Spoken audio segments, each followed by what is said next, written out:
Hello friends, प्रश्नावली 3.3 का question number 4 है। ये दूसरे का क्वेश्चन नंबर 4 है। राजीव प्रकाशन से हम पढ़ रहे हैं। एनसीईआरटी वाला सेम प्रश्न है, कोई दिक्कत नहीं है ना। इसमें ज़्यादा प्रश्न मिलेंगे आपको, एनसीईआरटी वाला भी मिलेगा। प्रश्न है, मीनत 2000 रुपये निकालने के लिए एक बैंक गई। उसने खजांची से 50 रुपये तथा 100 रुपये के नोट देने के लिए कहा। मीना ने कुल 25 नोट प्राप्त किए।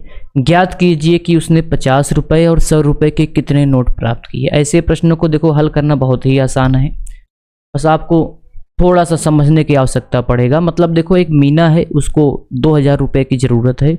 कहाँ पे गई? वो बैंक। ठीक, अब बैंक वाले के पास जाने के बाद वो क्या बोल रही है बताओ। वहाँ पहुँचने के बाद उसने क्या बोला? खजांची से बोला कि हमें 50 रुपये का नोट और 100 रुपये का नोट चाहिए। तो खजांची ने कितने नोट दे दिए? कुल नोटों की संख्या यहाँ पे 25 है। ज्ञात करना है 50 और 100 रुपये के कितने नोट थे। तो हम लोग यहाँ पे मान लेंगे। देखो, जो ज्ञात करना होता है हमारा पहला लक्ष्य यही रहता है, उसको मान लो। माना 50 रुपये की नोटों की संख्या बराबर x। अच्छा ये बताओ, अगर हम बोले आपको, ऐसे समझना, ध्यान से समझना, अगर हम बताए आपके पास 50 रुपये के कितने नोट है? एक नोट है, तो गुणा करोगे तो कितना रुपए हो जाएगा? 50 रुपये। अगर कोई पूछे 50 रुपये के एक नोट है तो आपके पास कितना रुपए हुआ? 50 रुपये होगा। अगर हम यही बोले आपसे 50 रुपये के आपके पास दो नोट है तो कितना रुपए हो गया भाई? 100 रुपये हो जाएगा। तो कॉमन बात है भाई, 50-50 100 हो जाएगा। ठीक, अगर हम यही पूछे 50 रुपये के आपके पास 3 नोट है तो आपके पास 150 रुपये हो जाएगा। मतलब गुणा करके निकाल सकते हो। अगर यही बोला जाए, हम लोग क्या माने हैं कि 50 रुपये की नोटों की संख्या x है, मतलब 50 रुपये के कितने नोट है? x नोट है। तो कुल नोट कितना, कुल रुपया कितना हो जाएगा? 50 गुणे x, मतलब 50x। और यही आपको समझाने में दिक्कत होती है, पता नहीं क्यों। तो आओ देखो, इसलिए कुल रुपया मतलब 50 रुपये से जो नोट बन रहा है, पैसा बन रहा है, वो कितना होगा? कुल रुपये बराबर कितना हो जाएगा? 50x हो जाएगा। अगर आपके पास 50 रुपये के x नोट है तो कुल रुपये कितना हो गया? 50x हो गया। सेम ऐसे हम लोग मान लेते हैं, तथा 100 रुपये की नोटों की संख्या बराबर कितना? y मान लेते हैं। तो आपके पास फिर से कुल कितना रुपए हो जाएगा? कुल रुपए बराबर भाई 100 रुपये की y नोट है तो 100 गुणे y नहीं बोलोगे तो कितना हो जाएगा भैया? कुल रुपया 100y के बराबर। अच्छा ये बताओ, आपके पास 50x हो गया और 100y रुपया हो गया। आप कितना पैसा लेने गए थे? 2000 ना भाई। बैंक से तो यही बोले थे 2000 लेने गए थे। तो अगर हम लोग इन दोनों का योग करेंगे तो जो 2000 के बराबर आना चाहिए। यहाँ पे लिखोगे अकॉर्डिंग टू क्वेश्चन, मतलब प्रश्न में बोला गया है 2000 रुपये निकालने गई थी, उसके पास 50 रुपये और 100 रुपये के कुछ नोट मिले, तो इनका योग कितना होना चाहिए? अगर हम लोग x और y मान लिए तो टोटल भैया, अगर हम लोग 50x करें और प्लस 100y करें तो हमारे पास जो पैसा होना चाहिए, जो रुपया होना चाहिए, वो 2000 रुपये के बराबर होना चाहिए। इसमें कोई शक नहीं है। फिर अगर हम लोग आगे पढ़े, इसमें बोला जा रहा है कि मीना ने जो खजांची था उसको कितने नोट दिए? 25 नोट दिए। भाई अगर 50 रुपये के x नोट लिए हो, और भाई ये तो नोटों की संख्या है x और y, और 100 रुपये के y नोट लिए हो, तो कुल कितना हो गया? कुल करने के लिए जोड़ दोगे तभी तो आपके पास 25 नोट होने चाहिए। तो फिर से बोलोगे अकॉर्डिंग टू क्वेश्चन, मतलब प्रश्न के अनुसार बोला जा रहा है कि जो नोटों की संख्या है वो कितना है? 25 है। तो हम लोग नोट x और y माने थे, इसका योग कर दिए, 25 आ गया। इसको समीकरण नंबर 1 बना लो, इसको समीकरण नंबर 2 बना लो। ठीक, समीकरण 1 हो गया, 2 हो गया। हमें इसको विलोपन विधि से हल करना था कि प्रतिस्थापन विधि से? बताओ आप, हमें प्रतिस्थापन विधि से हल करना था कि विलोपन विधि से? विलोपन विधि से। विलोपन विधि हल करना सिखाए हैं, या तो x का गुणांक बराबर करोगे या तो y का। आप यहाँ किसी का भी गुणांक बराबर कर सकते हो। चलो हम लोग यहाँ पे x का गुणांक बराबर करेंगे। इसमें 50 है, इसमें 1 है, तो अगर इसमें 50 से गुणा कर देंगे तो ये दोनों x बराबर हो जाएंगे, और घटाओगे तो कट जाएगा ना, घटाने पर ही कटेगा, तो क्योंकि दोनों चिन्ह सेम रहेंगे। तो चलो यहाँ पे हम लोग लिख रहे हैं जो करने वाले हैं, समीकरण 2 में 50 से अगर y का गुणांक बराबर करोगे 100 से करना पड़ेगा। 50 से गुणा करके समीकरण 1 में या 1 से कुछ भी लिख देना घटाने पर। तो पहले समीकरण 2 में हम लोग गुणा करने वाले हैं। 2 ये है, हर एक पक्ष में करोगे, दोनों पक्ष में करोगे, 50 का गुणा x में करोगे 50x हो जाएगा, और प्लस 50 का गुणा y में करोगे 50y, कुछ छूटने ना पाए ऐसा गुणा करना, और 50 का गुणा 25 में करोगे तो 0 हो जाएगा, 5 25, 5 दूनी 10, 10 तो 12, 12 50 आएगा, गुणा करके आप देख सकते हो। और समीकरण 1 में घटाने के लिए बोल रहे हैं, समीकरण 1 नीचे लिख दो, 50x ये रहा समीकरण 1, देख सकते हो, प्लस कितना 100y बराबर कितना 2000। घटा रहे हैं तो यहाँ पे लिख देंगे घटाने पर। घटाने पे चिन्ह बदल जाता है, नीचे वाले का चिन्ह सब बदल दोगे, माइनस है, प्लस था तो माइनस, प्लस था तो माइनस, ये भी प्लस है तो माइनस, ये कैंसिल हो जाएगा, अर्थात ये 0 हो जाएगा। देखो 100 में से 50 घटा दो, क्यों घटाने के लिए बोला जा रहा है, क्योंकि 100 50 प्लस में है, 100 माइनस में है, विपरीत चिन्ह घटा देते हो। जब चिन्ह बदलते हो तो ये बदला हुआ चिन्ह माना जाता है। तो 100 में 50 घटाओगे तो 50 ही आएगा, 50y, वो भी माइनस का, क्योंकि अब 100 बड़ा है, बड़े सामने चिन्ह लगता है तो माइनस का है ना, माइनस लगा दोगे, बराबर।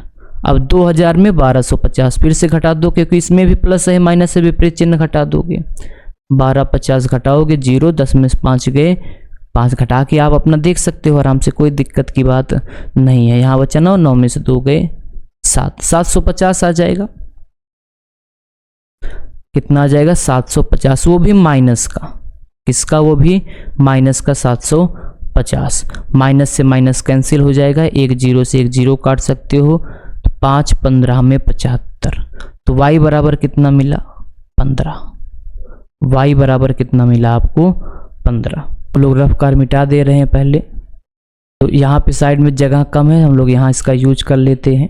देखो y बराबर 15, y क्या था, देखो y था 100 रुपए की नोटों की संख्या, 100 रुपए की नोटों की संख्या मिल गया है, हमें x का मान निकालना है, इस y का मान उठा के, जो इस y का मान है यहाँ पे आप निकाले हो, इस y का मान उठा के आप समीकरण 1 में भी रख सकते हो, 2 में, आसान हमें यहाँ पे 2 लग रहा है तो 2 में रख दो, ठीक है, आसान जो लगे उसी में रखा करो, इस बात को याद रखना। यहाँ पे लिख दे रहे हैं जो करो वही लिख दो। समीकरण 2 में y बराबर कितना है 15 आया है ना, तो लिख दो 15 रखने पर, जब रखोगे आप तो ये हो जाएगा, कहाँ चला गया ये रहा समीकरण 1 2, इसी में रख रहे हैं, तो x ऐसे लिख दोगे, प्लस y के स्थान पे 15 बराबर 25 था तो 25 लिख दोगे, घटा दो, x बराबर 25 माइनस 15, तो x बराबर आ जाएगा कितना 10, x बराबर कितना आ जाएगा 10।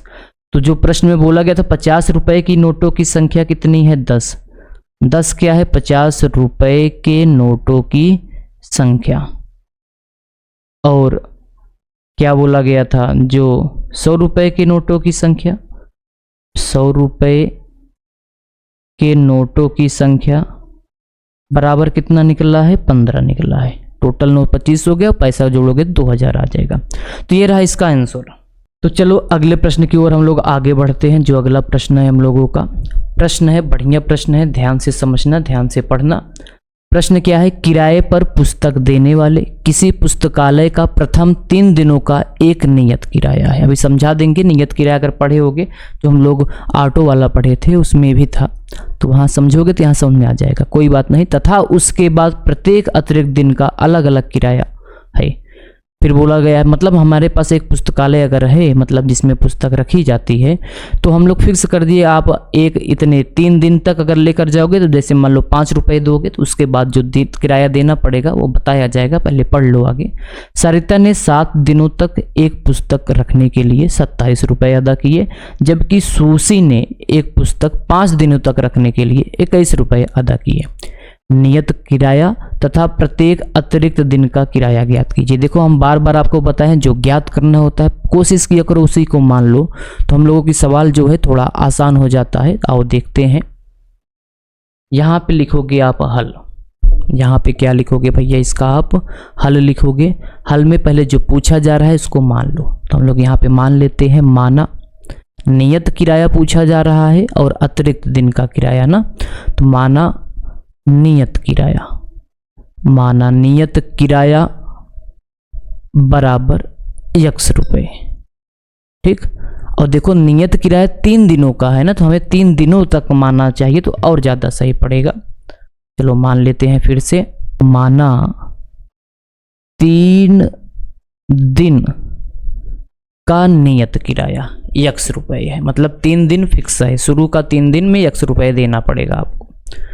फिर तथा प्रत्येक, मतलब 3 दिन के अलावा, मतलब प्रत्येक अतिरिक्त दिन, ऐसे मान लो प्रत्येक अतिरिक्त दिन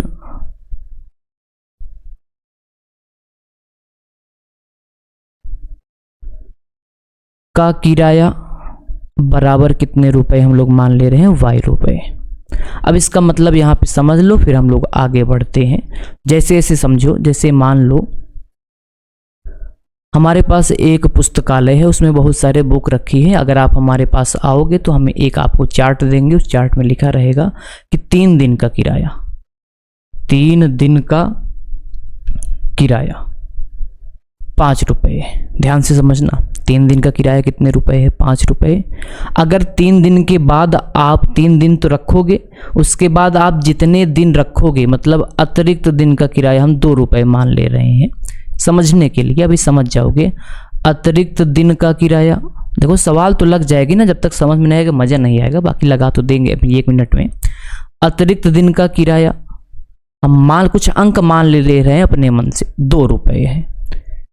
अब ध्यान से समझना, अब जैसे हम आपको बता दिए, हमारे पास आया, हम आपको बता दिए कि यहाँ पे जो पेमेंट करना है आपको इसी के हिसाब से पेमेंट करना है। 3 दिन का किराया 5 रुपये दोगे, और इसके बाद जैसे चौथा दिन रख लेते हो तो उस चौथे दिन में मतलब अतिरिक्त के अलावा 2 रुपये और ऐड करोगे। जैसे समझ लो, जैसे मान लो हम 5 दिन, हम लोग कोई पुस्तक 5 दिन के लिए ले लिए, 5 दिन के लिए कोई पुस्तक हम लोग आपसे ले लिए, ठीक है, मतलब हमसे आप ले लिए। तो देखो इस 5 को आपको तोड़ना पड़ेगा, 2 टुकड़ा करोगे, क्योंकि इसमें जो शर्त दिया गया है, देखो 3 दिन के लिए दिया गया है, फिर अतिरिक्त दिन के लिए दिया गया है। तो हम लोग इस 5 को पहले 3 दिन, और 3 के बाद कितना दिन बचा, 2 दिन, तोड़ दोगे। ऐसे हमेशा 3 और प्लस जितना आना चाहिए वो आपको करना पड़ेगा।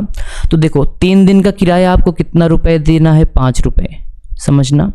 अब 2 दिन ना, देखो 1 दिन का किराया 2 रुपये, बात समझना। 1 दिन का किराया, यहाँ पे एक अतिरिक्त दिन का मतलब 1 दिन का, ठीक, ऐसे समझो। 1 दिन का किराया 2 रुपये। फिर अब बताओ 2 दिन का किराया कितना हो जाएगा, 2 गुणे 2 मतलब 4 रुपये दोगे, 2 गुणे 2 मतलब कितना रुपए दोगे, 4। टोटल किराया कितना दोगे आप हमें, इन दोनों को जोड़ोगे, 5 + 4 बराबर कितना, 9। हो सकता है आप यहाँ समझ गए होगे, नहीं समझे हो तो कोई दिक्कत नहीं, आगे आप समझ जाओगे, यही हम लोग यहाँ पे जादू करेंगे। तो चलो, तो हम लोग जो मान लिए हैं, ठीक है। अब देखो सरिता ने 7 दिनों तक पुस्तक रखने के लिए 27 रुपये किए। तो देखो सरिता ने कितने दिन के लिए, 7 दिन, पैसा कितना दिया गया है, 27 रुपये। इस बात को ध्यान देना, मतलब टोटल रुपए जैसे हम लोगों का यहाँ पे ऐसे समझो, अगर सरिता ने 9 रुपये दिए होते, अगर 5 दिन रखे होते तो कितने रुपए दिए होते भाई, 3 दिन का 5 दिए होते, 2 दिन का 4 दिए होते, टोटल कितना आना चाहिए, 9। मतलब 3 दिन का नियत किराया प्लस अतिरिक्त दिन का किराया बराबर उसके योग के बराबर आना चाहिए। तो देखो हम लोग लिख दे रहे हैं अकॉर्डिंग टू क्वेश्चन। चलो अकॉर्डिंग टू क्वेश्चन करते हैं, यहाँ पे लिख दे, पूरा लैंग्वेज लिख दे ताकि आपको समझ में आ जाए। सरिता ने 7 दिन तक 7 दिन का किराया कितना दिए, डायरेक्ट लिख दे रहे हैं, बराबर 27 रुपये दिए हैं। कितना रुपए दिए हैं, 27। अब देखो आपको तोड़ना पड़ेगा ना, क्योंकि जो हमारा शर्त था वो शर्त किसके हिसाब के था, 3 दिन प्लस अतिरिक्त दिन।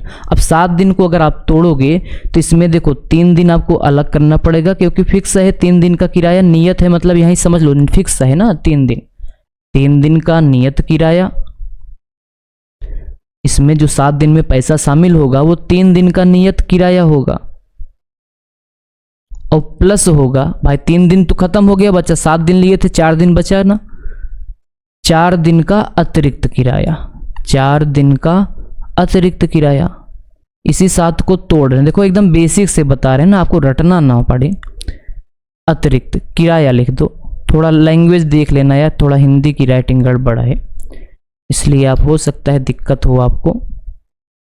3 दिन का अतिरिक्त किराया बराबर कितना हो गया, ये भी तो 27 ही रुपये देना पड़ेगा ना, चाहे जैसे दो दिए तो 7 दिन के हो। अब देखो 3 दिन का नियत किराया आप कितना माने हो, यक्स, यहाँ पे आपको यक्स लिख देना चाहिए, प्लस अब देखो प्रत्येक मतलब 1 दिन का वाई है, ऐसे समझो अगर 1 दिन का किराया 2 रुपये, यहाँ समझना ध्यान से, 1 दिन का किराया 2 रुपये, तो 2 दिन का कितना 2 गुणे 2, 3 दिन का कितना 2 गुणे 3, 4 दिन का कितना 2 गुणे 4। वैसे समझो अगर 1 दिन का वाई है तो 2 दिन का 2 वाई, 3 दिन का 3 वाई, 4 दिन का 4 वाई, तो 4 दिन का अतिरिक्त किराया हो जाएगा 4 और गुणे 1 दिन का किराया मतलब 4 वाई। ये गुणे का चिन्ह हटा दें तो भी कोई पाप नहीं लगेगा। तो चलो ये हो जाएगा 4 गुणे, फिर से वही लगा दिए यार,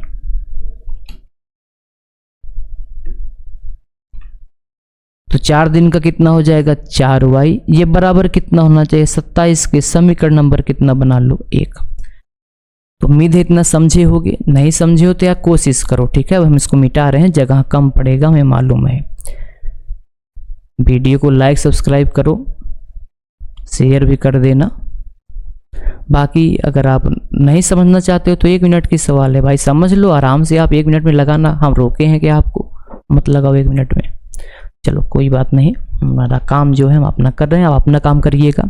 चलो ये तो सरिता ने था, फिर से अब देखो कौन आ गया है, सुसी। यहाँ पे हेडिंग डाल दे, क्या सुसी के लिए हम लोग बात कर रहे हैं, इसके पहले सरिता थी। चलो देखो, जबकि सुसी ने 5 दिनों तक रखने के लिए 21 रुपए दिए। चलो यहाँ पे लिख दे रहे हैं डायरेक्ट, अब सुसी ने 5 दिन का किराया, समीकरण बन जाए तो हल तो कर ही सकते हो, बराबर कितना रुपए दिए, प्रश्न में बोला गया है 21 रुपए दिए, ठीक।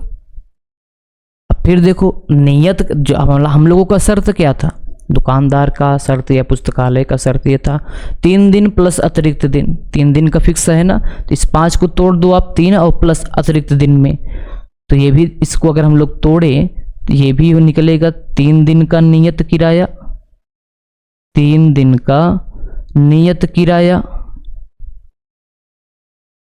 और प्लस, और किसमें देखो 5 दिन था, 3 दिन तो चला गया बचा 2 दिन, 2 दिन का अतिरिक्त किराया लगेगा, वो तो गए 5 दिन।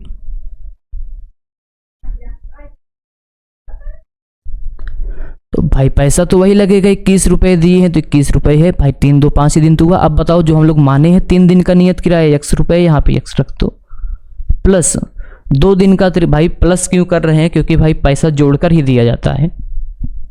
2 दिन का, 1 दिन का y, 2 दिन का 2y, 2y हो जाएगा बराबर कितना 21, समीकरण नंबर 2। 2 समीकरण बनके तैयार है, प्रतिस्थापन विलोपन लगा दो, इसमें विलोपन बोला गया है इसलिए हम लोग विलोपन, बाकी अगर नहीं बोला रहेगा तो आपकी मर्जी, विलोपन लगाओ या प्रतिस्थापन, 2 ही कोर्स में है।